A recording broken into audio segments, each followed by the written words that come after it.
All right, my friend Anurag Singh now joins us now. And if I say India and China, I will say, nah, just use emerging markets as a term. So, yes. will money come back to China? Given that now world is confident that US President Donald Trump has stitched up a deal with China and is opening new frontiers like Saudi Arabia for Americans.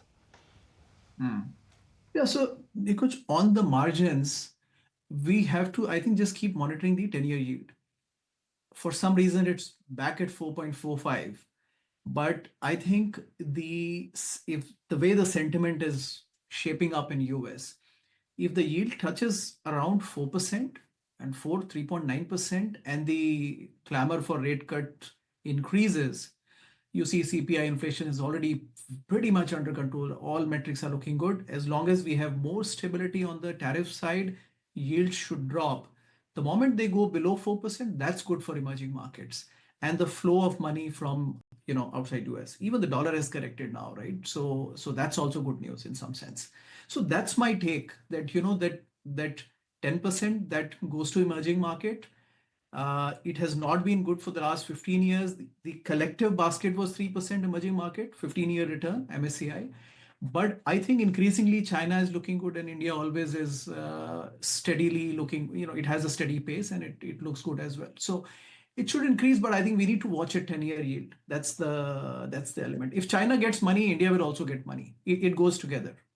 Nikunj, that's how I feel about it. I go back to that basic point again, which is that US markets have recovered. Dollar is at 101 for next couple of days, like this short term, when I say couple of days, couple of weeks, couple of quarters, I mean not a quarter, I mean quarter or so. Could US markets outperform emerging markets? Oh, 100%. Oh, 100%. So we are back to the point where You're saying 100% the question for was, this. can you give a, sorry, say that again. You never say 100% for anything. First time you're saying 100%. Well, for this time for US, yes, because I'm all in, right? So that's why. So, so the point is, earlier, what was the talk before? I mean, just go 1 month back. The talk was that can we give a 20 multiple to US markets, right? And that's where the market was, the earnings growth, looking at S&P earnings between 260, 270, give a 20-25 multiples. People were saying 54 to 6,000, right? Now I think the 6,500 to 7,000 range, it's all back in the fray, right? So now, because you can so look, I think, listen to Scott Bessent. The tariff is one element, but the other two legs, which is deregulation, big time on financial sector and everything else, and the low taxes, which is coming up in the bill, all these three legs will really push up the economy, right? So the best part is yet to come. Once that kicks in, I think 14% quarter one earnings, this so far, the companies who have declared, is already 14%. So 14% for the year looks pretty good.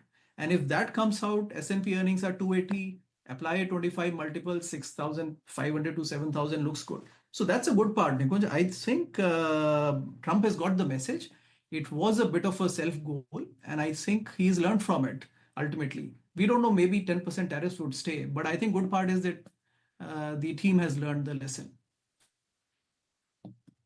Okay, Anurag, so good chatting with you. Thanks as always for joining in with that quick takeaway. If you like this video, then like, share and subscribe to ET Now.